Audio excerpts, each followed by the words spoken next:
Chase Buchanan, Private Wealth Management. Trusted advice made simple. They say life is a game, gotta have your goals. I gotta take a shot, now pass me the ball. Always wanna stop me when I'm running the ball. Hello and welcome to Pitch Football at the Euros. My name's Iain Chambers. This is the wonderful sports reporter Abigail Davies and the one and only Ince. How are we doing today? Are we alright? Yeah, I'm not bad. A little bit tired, but I'm okay. Tired, yeah? Yeah. I was watching the golf last night, the US Open, and had a little bet on John Rahm. All right. And it finished the last hit of the ball from Louis Oosthuizen and won me the money. So I'm absolutely... You got the... Oh, you did it. Yeah, so I'm happy about that. You know what I mean? You're tired, but you're smiling. I'm tired, but I'm smiling. Yeah. It's another cloudy day in the Algarve, isn't it? Yeah, Susanna, who we've met previously on the show, Yes. did tell us from today it's going to be glorious sunshine. But I think we've all said this is our perfect temperature. I'm from Wales. I'm happy. This is my natural habitat. I'm happy in this. It's all systems go this show. Every single day we're recording another episode. So it's nice every so often to just reflect a little bit. Paul, how much are you enjoying this tournament so far in comparison to previous years? Listen, I think one, you're going to enjoy the tournament anyway, because we've had not many fans in the stadium, so to have fans back in the stadium gives it a different dimension, different atmosphere. And I always said at the start of it, the first game for any team is always going to be cagey. Yeah. You know what I mean? Can we pick up a point? Can we nick 3 points? That type of stuff. So, but as it's got rolling, you're now seeing some really, really good games. You know what I mean? So, you know, it's getting exciting. Goals are getting scored. Yeah. You know, we've seen some great goals. We've seen some great goals, some great passes. Yeah. And it's only going to get better. We're starting to get into that stage of the competition where we really see what's what. Yeah, and who's going to be playing who, and you're looking ahead, the draw's opening up, you know.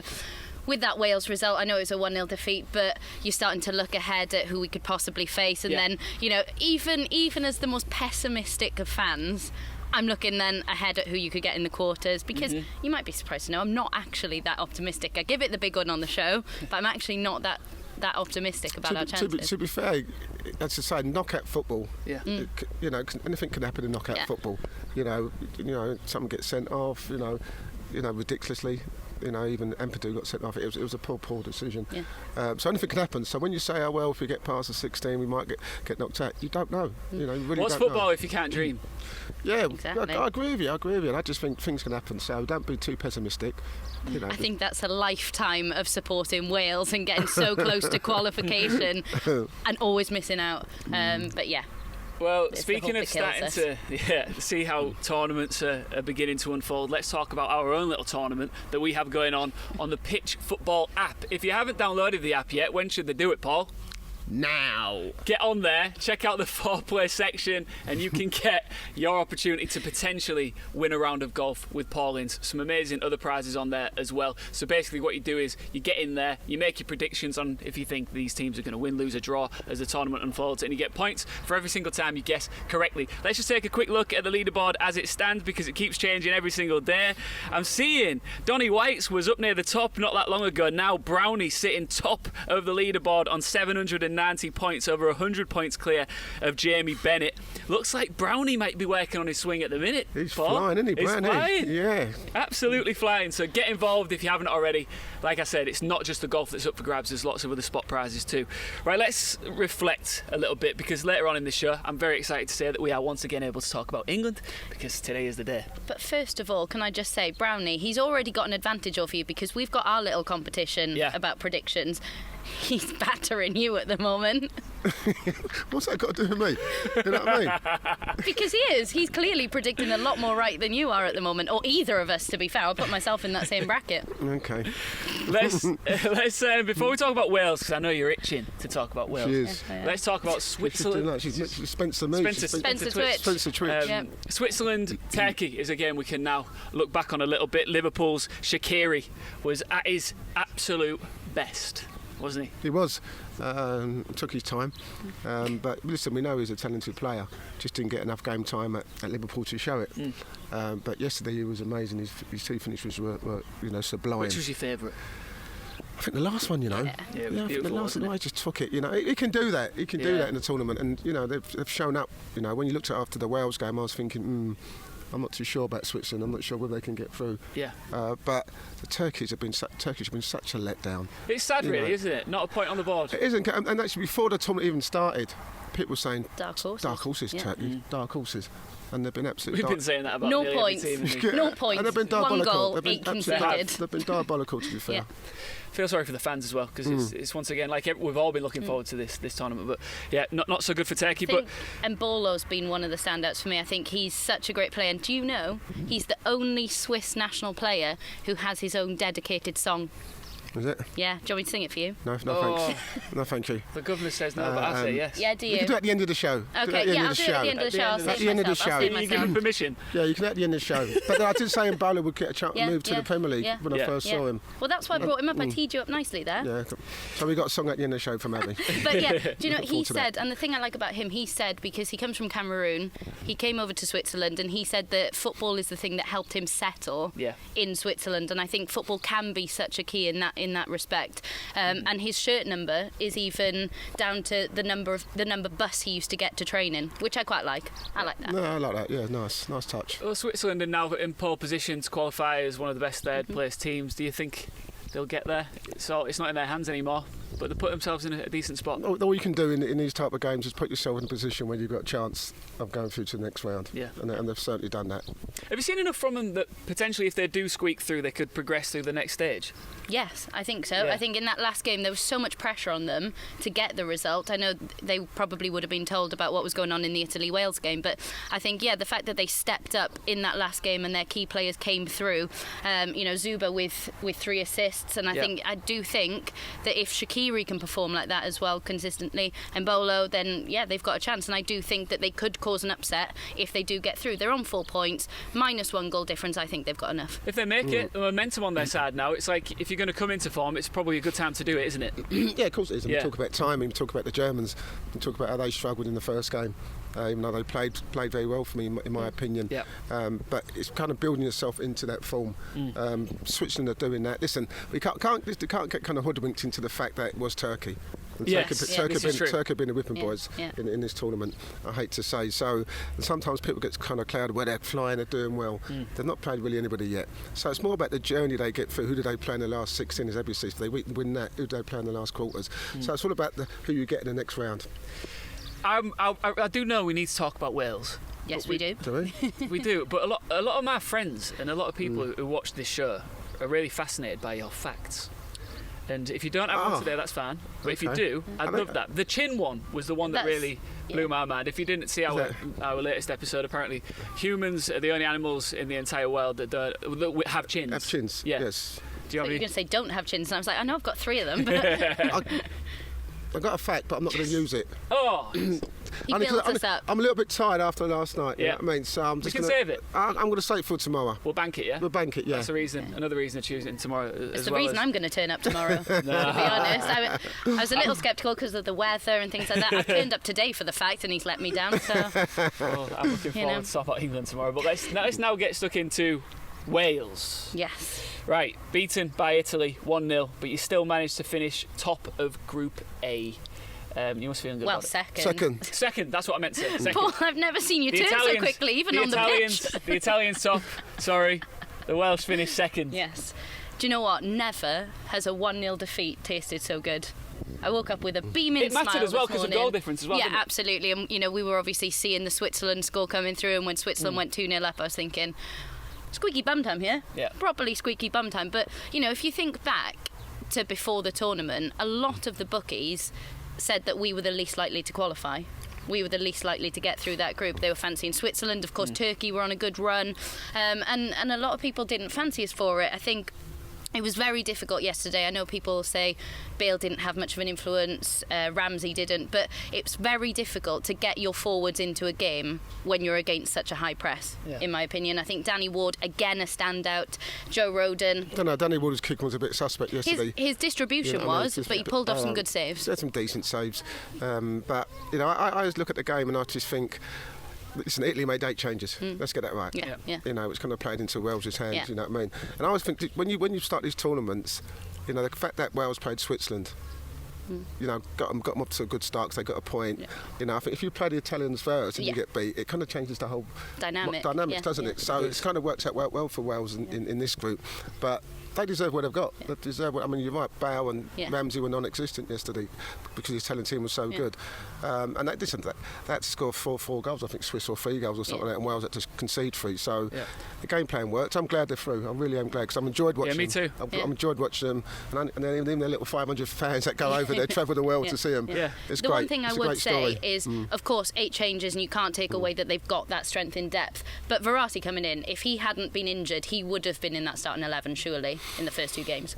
Maybe. As I said, you know, he didn't play a lot at PSG, you know what I mean? So, but he's a top player. You see what he's all about. They've got strength in depth, and Absolutely. I think, you know, it's not mostly about the talented side, most talented squad. It's the most physical squad, the ones who can keep themselves fit.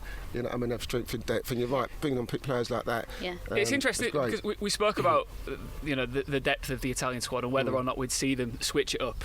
You said there Mancini made 8 different changes and still managed to get the win. So he managed to switch out his team and continue the momentum. So it's sort of the dream scenario for the Italians. It's the perfect dream. You know what I mean? It's a perfect thing, and that's what it's all about. We could mention that word, momentum. But you know, he has brought in some top class players. But you'll certainly see a different team in the next round. That's for sure. I mean, they're likely to face Ukraine or Austria in the next round as well, which you can't really see either of those posing too much of a threat for this Italian side, can you? Well, you can, because I honestly believe I do. Because you talk about hungry France. You know, people think, you know, France were going to blow them away, but they didn't. You know, as I said, there's no kind of really outstanding team. Listen, you expect Italians to beat Austria or whoever they play, Ukraine. But you just don't know in this football because it just seems so tight, these games. We don't know that, but I'll tell you what we do know. We're going to have another Welsh fan on this sofa. I cannot believe it after the break. And I cannot believe it. I was promised sunshine. I'm literally... I'm a bit chilly. I maybe I need to put a jumper on or something. But we'll be back with more conversation. They say life is a game, gotta have your goals. Chase Buchanan, Private Wealth Management. Trusted advice made simple. Chase Buchanan, Private Wealth Management. Trusted advice made simple. They say life is a game, gotta have your goals. I gotta take a shot, now pass me the ball. Always wanna stop me when I'm running the ball. Welcome back to Pitch Football at the Euros with me, Iain Chambers, Abigail Davies, Paul Ince, and I can't believe it. We're 50-50 at the minute. We've got 2 English fans, 2 Welsh fans. Dan, you're a big Welsh fan. Welcome to the show. How are you? I'm good, thank you very much for having me. Oh, it's good. Thought I was bolshy when there was just one of me here. Now that I've got backup, you wait to see what I got in my locker. Listen, I want to ask you all about how you're feeling in this tournament. But first, we've got some wonderful footage from FC Cymru. This is the fans getting set, getting ready, getting all excited for the Italy game a couple of days ago. This is John Nice, everyone.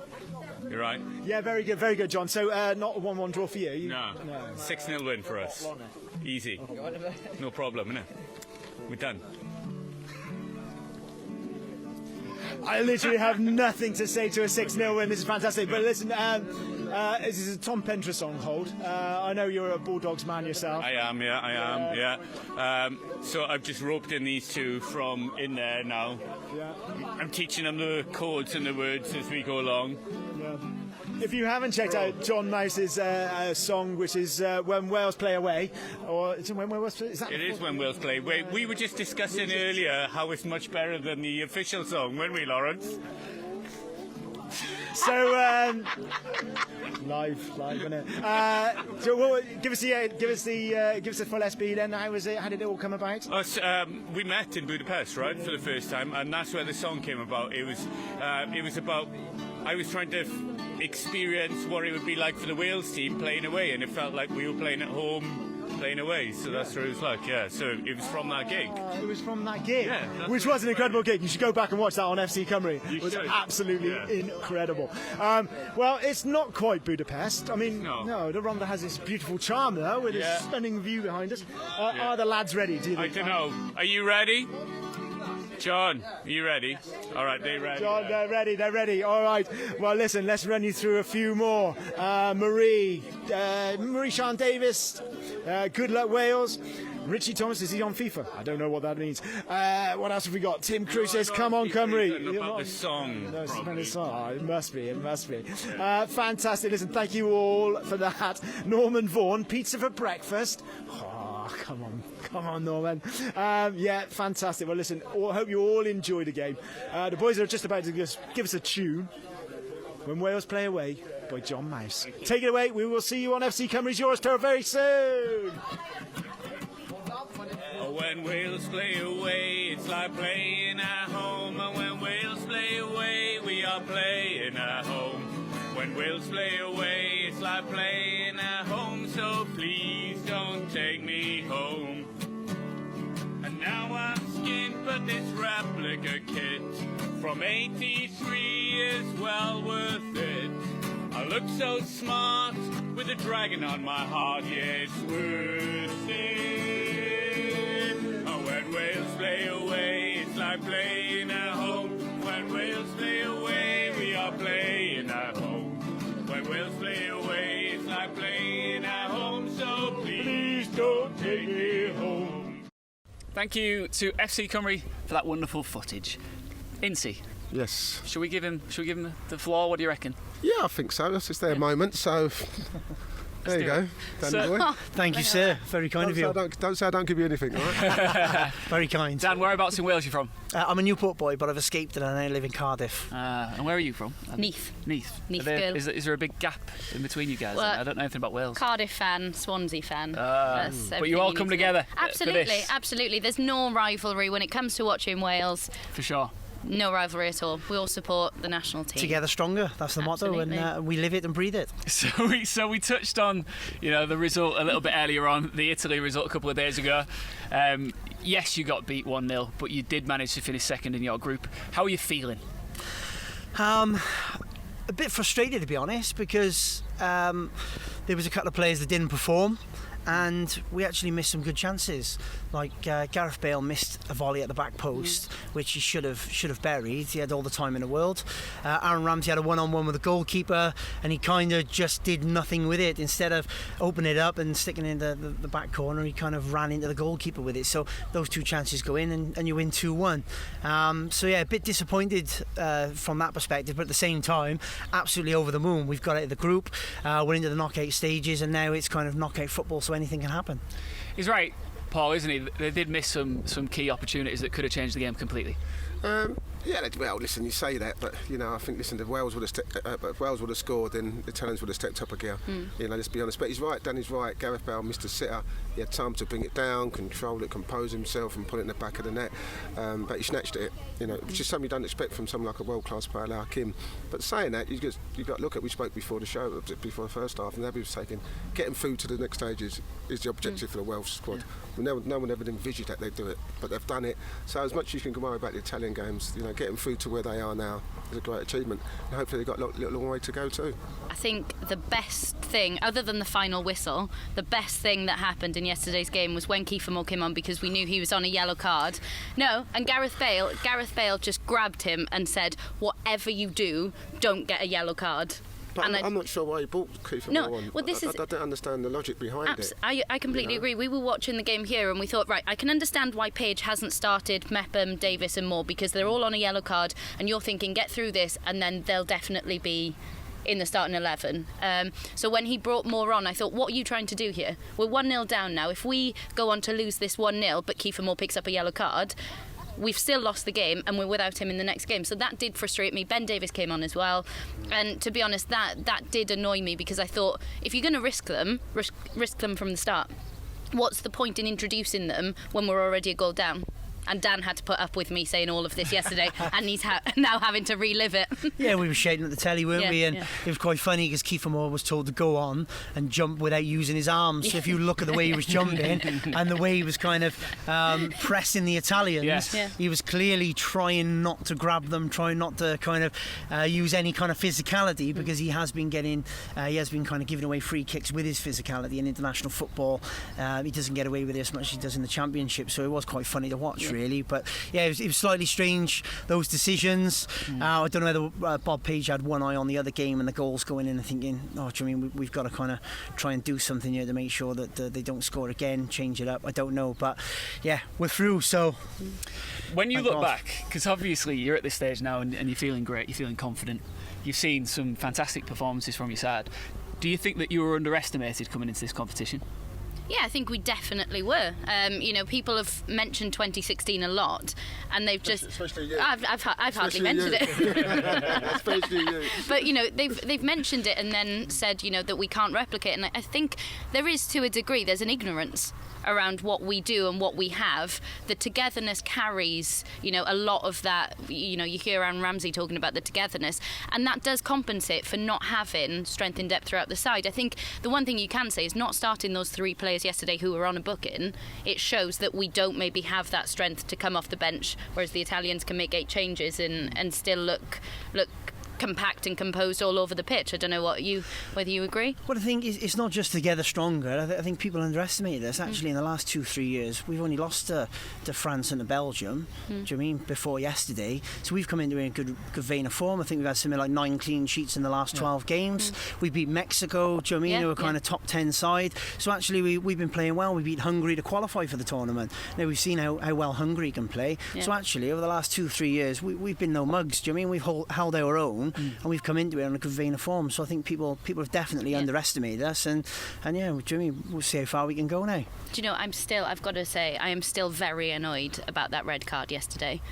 Let's talk about that, because we spoke about the pressure on referees just in the context of the conversation about VAR at the time, but it was a wrong decision, the Ampadu sending off, wasn't it? Yeah, it was, and listen, it was a yellow card. It was no more than a yellow card. I mean, he stamped on his foot. It's not like he's gone high on his shin or high on his knee. It wasn't a. He didn't lunge. It wasn't that bad a tackle. He just kind of mistimed it. And you think then VAR is going to come into it and say, listen, we'll have a look at this. And he set him off straight away. He had no doubts whatsoever it was a red card. Yeah. And you got to feel sorry for Ampadu, because he misses the next game now. I'm not sure whether you can challenge that. I'm not sure how it works. No, you can't challenge it because it's clear and obvious. Well, it wasn't clear and obvious because that was a clear. No, that's the only way you'd be able to. Yeah. So you got to feel sorry for the boy, but and that's what I said. In games like this, referees can make bad decisions. Yeah. So when you get into the last 16 knockout football, that happens in another game, you've got a chance of progressing, you Welsh lot. Yeah.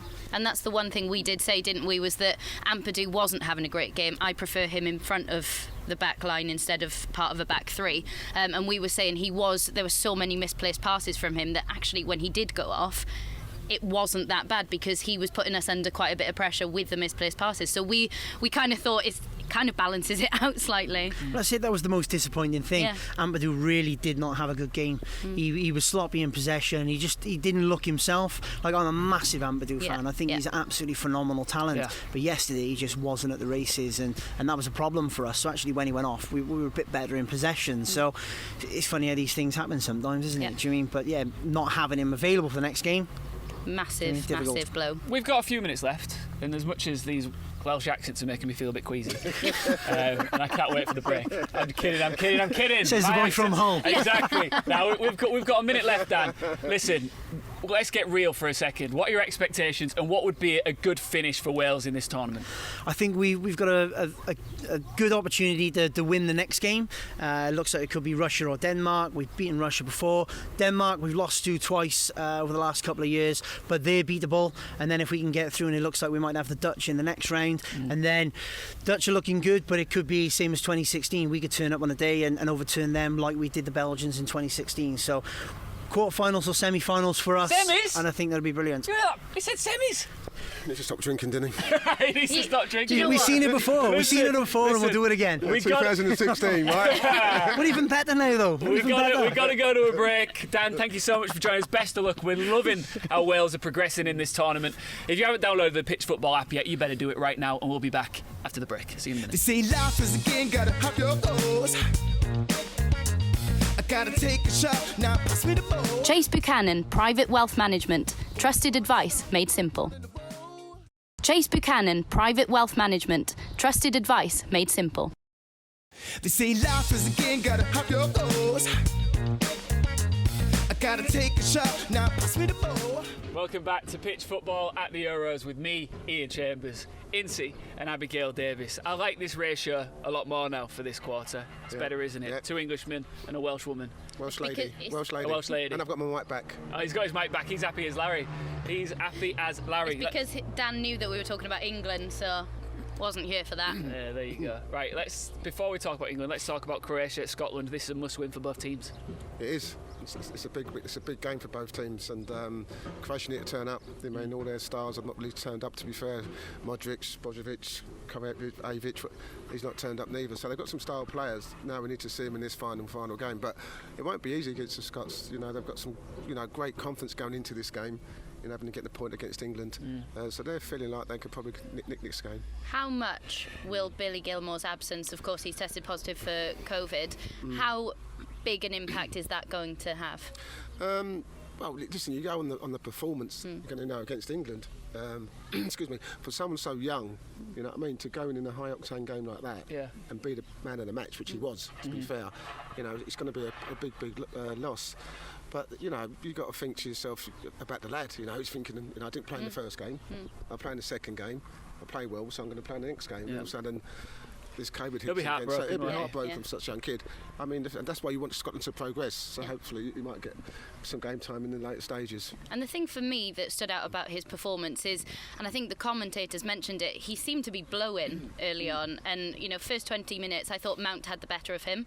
And then he still showed that maturity to show for the ball. He didn't shy away when he wasn't getting the better of it, and grew into the game and settled really well. And I think that showed a lot of maturity from him, and I think for the teammates around him as well, who obviously saw his performance, I think they're probably looking forward to seeing more of him as well and playing with him. So for them it's going to be a significant blow as well. Well, to be fair, I mean, it's like anything. It's like sometimes when you're a sub and you come on for the second half and and you're not up to pace with the game.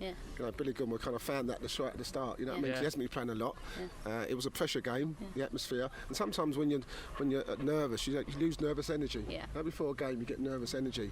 So when you get on the park, you you can't get up to speed with the game. After 25 minutes, you're absolutely spot on. He kind of got himself there, got into the way he wanted to play, and he won the show. To be fair, so listen, but it is what it is.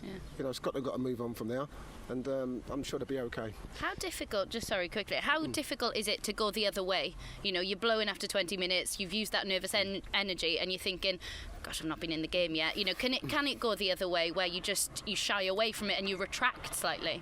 I don't think so. I don't think so. I think I remember playing when we played at Rotterdam against Barcelona, Man United in the Winners' Cup final, and for the first 15-20 minutes, I can't get a touch of the ball. And I'm thinking, Jesus, I'm not even involved in the game now. You know what I mean? Maybe I was deck chair. Get a deck chair out. I was, and then like you said, you get some nice little touches, play little easy passes, and just kind of build yourself into the game. So that's my experience of it, and that's what happened to Billy. He kind of eased his way into the game, and it's sensational. He was. Good for him. You said about Wales that you believe that they deserve to go through to the last 16. Obviously, we need to see this next performance from Scotland to really, get a grasp of where they deserve to be. But from what you've seen so far, how do you feel about them? Listen, I kind of parallel Scotland with Wales. As far as the strength and depth, the team that they've got a certain 11 that you want to play week in and week out, or game in and game out. And after that, they're kind of struggling as far as who to bring in. But listen, there's so many teams in this European Championship that are kind of just on the same level.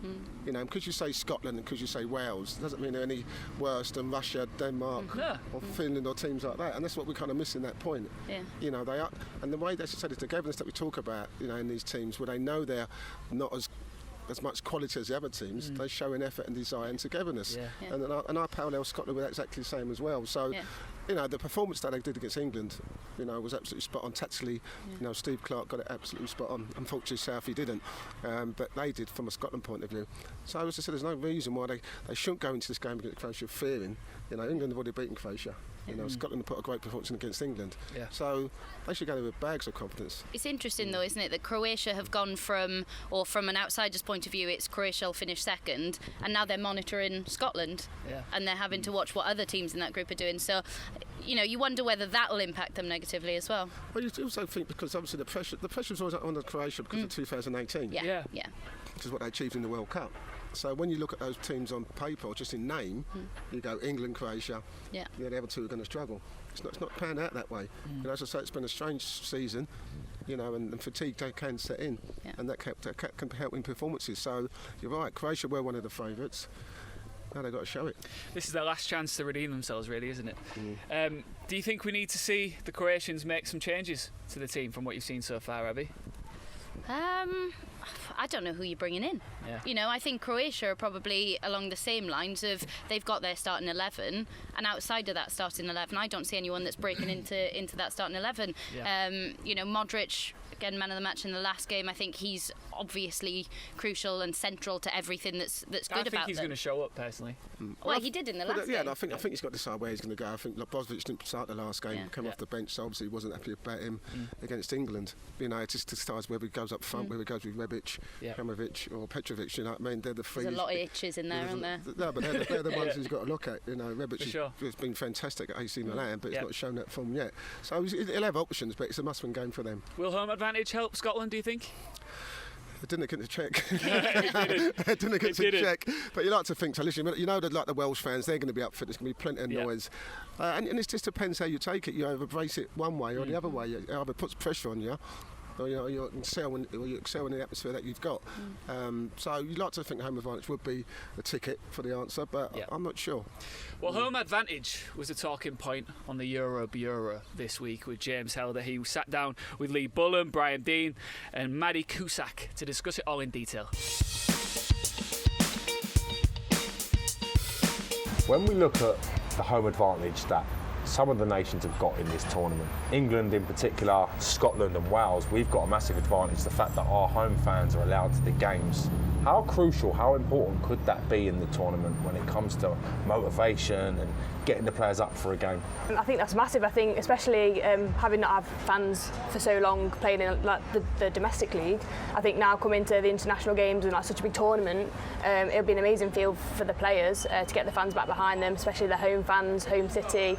I think it'll be huge, and I think especially for obviously the big games are coming up, that could be the little extra that the players need to either get the win, get over the line. But yeah, I think it'll be a great occasion for the fans and the players.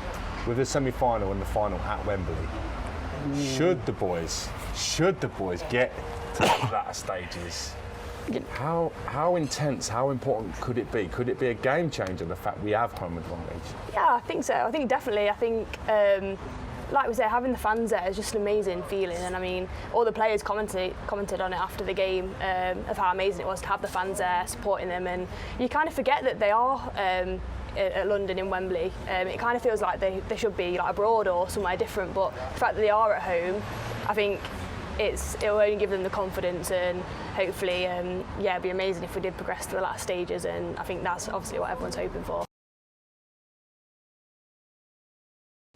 Let's discuss further home advantage. We see it at club level, it's obviously massive. What difference does it make from your own personal experience, Paul, at international level? It depends how you're playing. Anything you do depends how you're playing. Yeah. And we saw against Scotland, England-Scotland at Wales, at Wembley, that when Foden got brought off, you saw the crowd boo. Yeah. That has a kind of negative effect on the whole team. Yeah. And luckily it wasn't 80,000 fans in there. So that has a negative effect. And then you lose to enjoy the game, and then you hear the boos after. So now you're going into the next game thinking we've got to perform. The fans ain't happy. And there's a negative, but it's different to Euro '96. You know what I mean? Because everything was different, everyone was happy. As I said, it's such an iconic year. Yeah. You know what I mean? The songs, everything to go with it. It was a positive time. I just sensed after the Scotland game, everything seemed to be a little bit negative. And that's what home form can do to you, but also can be, as I said, your 12th man. Yeah. If you play well and you're on the front foot, like we saw in the first 10 minutes against Croatia, the fans are up for it. Yeah. And it does affect the opposing team. But as far as I'm concerned, we looked at the Hungary game against France.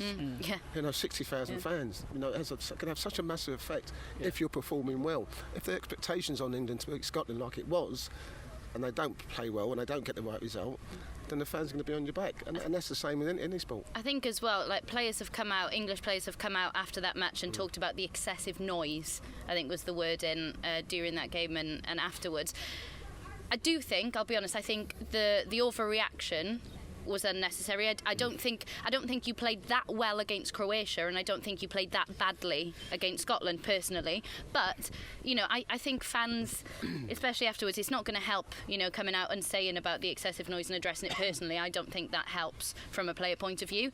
But I think fans do have a right to question the tempo and the way you're playing, because you looked at the fullbacks in that England game, and you think, are they being instructed to stay that deep?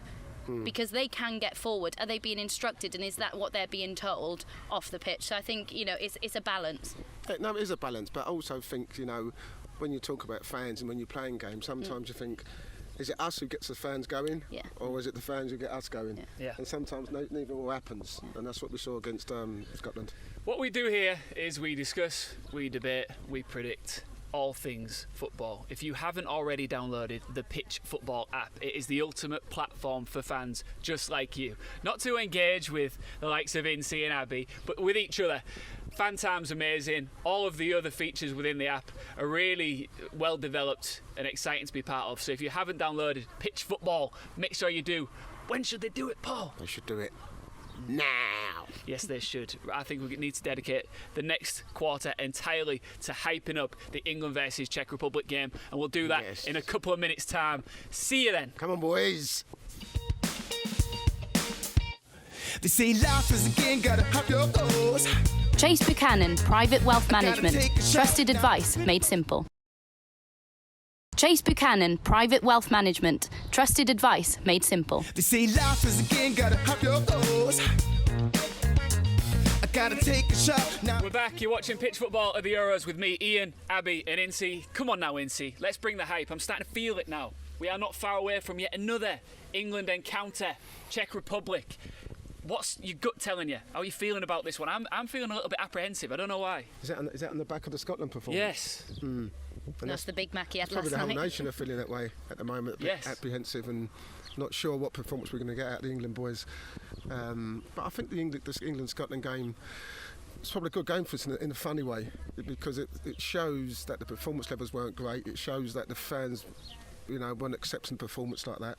And it shows that we need to lift our game against the Czech Republic. Because looking at that group from the start, we were obviously odds-on favourites to be the top of that group. Yeah. But listen, it depends. If we get top of the group, we could play the Germans, we could play the French. So, we need to start performing well. And we need a reaction. Listen, that's the key word, isn't it? Reaction. They need to react to that. As a manager, I'll be saying, listen, boys, it's not all doom and gloom. We've got 4 points. We're more or less qualified, for the next stages, last 16. And those England-Scotland games, they don't come around every year. They're not like you play them every year. No. They're once in the blue moon. So they're different type of games, a different type of mentality going into those games. There's different types of pressure going into those games.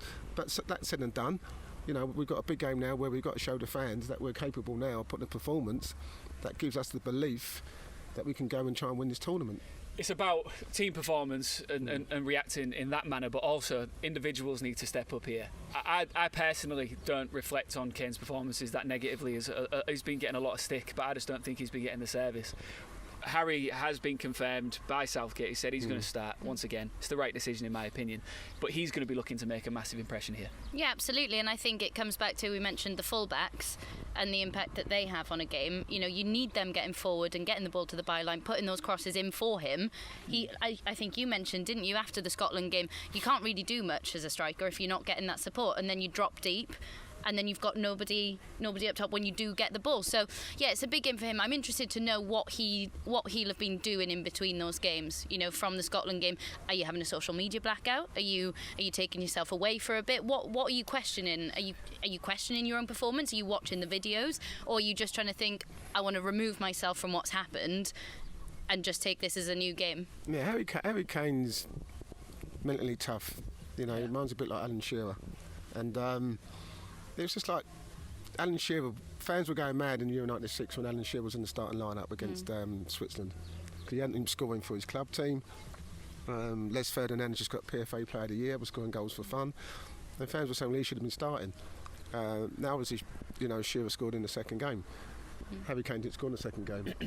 He should have scored against Croatia when he missed a sitter at the far post. Now, when you miss a sitter like that, it can affect you. And as I said before, even the tournament started, when you've got distractions, where I'm going to be, people say, oh, no, you can... You can't, because you're still trying to plan where you're going to be next season. Yeah. And he's not come out and said he's staying at Tottenham. Yeah. He's not said anything yet. So that question's always going to be asked. But, the fact that Terry Venables said to Alan Shearer, listen, you're starting this competition, you're starting up front. And South has done exactly the same thing, funny enough. Yeah. And it's a show of confidence. Yeah. And you're right about the fullbacks getting forward. We don't get forward enough. We don't create enough chances.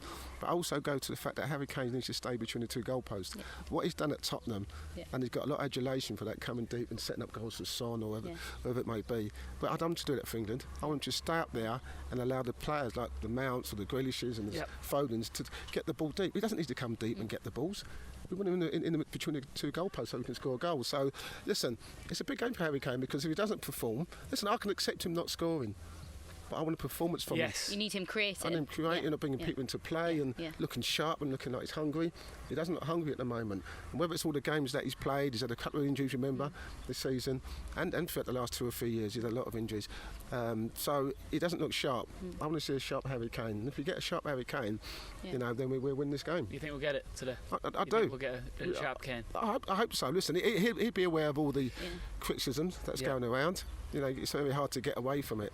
But he's very selfish-minded, Harry Kane, and he'll go out there and he'll want to prove a point. Yeah. Do you buy into it all? Harry Kane hasn't really got that competition. Even when he's brought off, it wasn't Calvert-Lewin who came on for him. And do you think, being told, I'm going to be in the starting 11, do you think that can bring in some complacency, or do you think he's so focused on the job that he's not that won't negatively impact him? Listen, Harry Kane's the captain of our country. That's how you got to look at it. For sure. For sure, and you play your captain. Whether he's playing bad or not, you always play your captain. But listen, I don't think he's got any negative thoughts going through his head. I think he knows he's got to put in a performance, because as a captain, the players look towards you. You're the talisman of this team. You're the one that we've relied on goals. And you're probably right. The next week, if he does come up, which he's done the last 2 games, you think, well, let's replace him with another centre forward. Absolutely. But then we replace him with Rashford, because Rashford's been playing for England for the majority of the years anyway. So it's like I wouldn't say a favouritism list, you know what I mean? But it's like he comes on before Calvert-Lewin, anybody else like that. So, and that's something you have to look at, Southie, about getting his decisions right, getting his formation right, getting his tactics right, and I thought we got that wrong against Scotland. Well, you mentioned about Harry being the captain there, which leads perfectly into this amazing question. We've had several questions for you, actually, Ince, over the past couple of weeks. This has got to be my favourite. A fan sent this one in for you. I want you to answer it now. Paul Ince is a legend. That game in Italy, he cut his head open, still played on Dom. What I say, what are the best qualities in a captain? Because I think Kane was captain the night, I'm not 100% sure. What would be the best qualities in a captain? And if you could pick one player to be captain for England, who would it be? Great question. Ince, what do you reckon? First things first, qualities in a captain. I think the most important thing, you have to be respected by your teammates, by the manager. Because what you understand, as a captain, you're the manager on the pitch. Yeah. So whatever the manager wants, you have to pass that message on during the pitch. So the manager has to respect you as a player, know that you're going to play all the time, as I spoke about Harry Kane previously, and then be able to relay that message to players on the pitch. But you also have to get your own game in hand. You have to play well, because there's been times where as a captain you're having to go at people or saying, listen, you need to be here, and they say, well, you ain't playing too well yourself. So you've got to make sure that you're doing it. But sometimes as a captain, there was games where I wasn't playing well, so I made sure that I got people around me who were playing well, to hide how bad I was playing. That's the kind of good thing about being a captain sometimes. But it works, and also you're going to be challenged. When you stand up in that change room at half time or full time and you say what you have to say, you've got to know what you're talking about, because people will challenge your decisions, and rightly so. You want to be challenged. You've got to be open to other people's decisions, or how they feel about the game went, or what we should do better, and that's the sign. You can't just because I'm captain, my word's given, and that's it. You've got to be humble and open to every decision, and it's a tough one. Even before a big game, you've got to know the people you're playing with.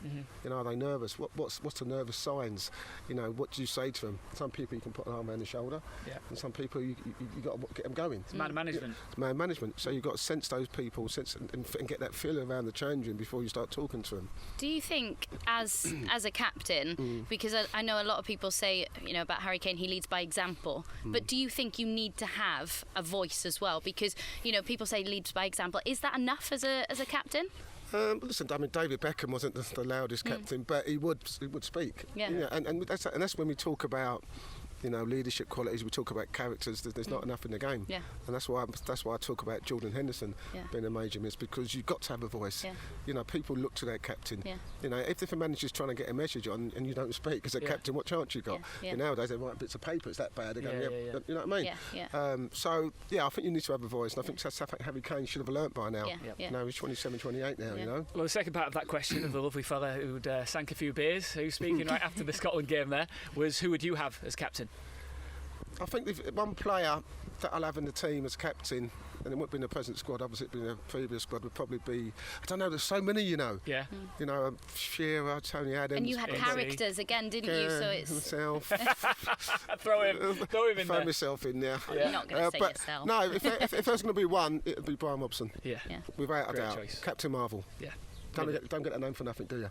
Absolutely Captain Marvel. not. Harry Maguire is still obviously very eager to get involved in this team. However, 2 clean sheets. Do you switch that up? Good point. Really good question, that, because I was thinking about this last night, and I think, you know, if you're going to drop Mings, I mean, you're not going to drop Stones. No, you're not. That's the same. So Mings is the person you would potentially switch out. Your change, and he'd be thinking. Played well. He's played well. I've kept 2 clean sheets, but then again, we talk about the leadership qualities, the voices in the team. Harry Maguire's got that. Yeah. You know, so it's one of them. But Mings will be absolutely devastated if he's not in the starting lineup. So I'd probably keep it as the same. But then I'm giving my 11 away yet. I'm not even saying my 11 yet. Well, so we can go on to that. Nice little segue, that. Yeah. I mean, we've got a couple of minutes left, so we may as well get into it now. So you're keeping your core, your full backs. Yeah, and the centre backs. I'm changing. Excuse me, it's my English team. It's not the Welsh team, Dar. It's my English team. Let's go. All right, let's have it. So I think I could go Walker. Yes. Pickford, Walker, Stones, Mings, Chilwell. Okay. Like it. Okay. Is Henderson fit? Do we know if Henderson's fit? Has he declared himself fit? He hasn't declared himself fit yet. So he's not fit yet. Okay, so I'm going to go. If he was fit, you're putting him in, though, yeah? If he was fit, I'll put Henderson in alongside Phillips. But if he's not fit, then I'm going with Declan Rice, Phillips, and Mount. And then I'm going Grealish, Kane, and Foden. Wow, Grealish coming in. Is starting, is he? I think so. I think it's time, you know. I mean, we want to see what he's like from the start. Yeah. We mentioned before, Abby, that, you know, is he an impact player? He's not. We've seen what he's been doing for Villa all season. Absolutely. You know, throw him in there. See what, he could be a secret weapon. So let's do it now, eh? All right, predictions. Let's do this. I'm going to get you, girl. Croatia, Scotland. You go first. Croatia, Scotland. How come she always goes first? I'm coming in first for England, big boy. England, calm down. Every time she goes first, she wins. Come on, let's go. Oh, you're not using that as an excuse. I'm going 1-1. I was going to go 1-1. He definitely doesn't sound like that. I'm going to go 2-1 Croatia. All right, lovely. We've got 30 seconds. England, Czech Republic, Ince. 3-0 England. 3-0 England? Yep. Who's scoring quick? Kane. Yeah, all three. Let's go. 2-1 England. Love it. I'll be happy with either of those results. Download the Pitch Football app. That's where you can have your say. We'll be talking about England's big win tomorrow or whenever it is with Ince and Abby. See you then. They say life is a game, gotta have your goals. I gotta take. Chase Buchanan, Private Wealth Management. Trusted advice made simple.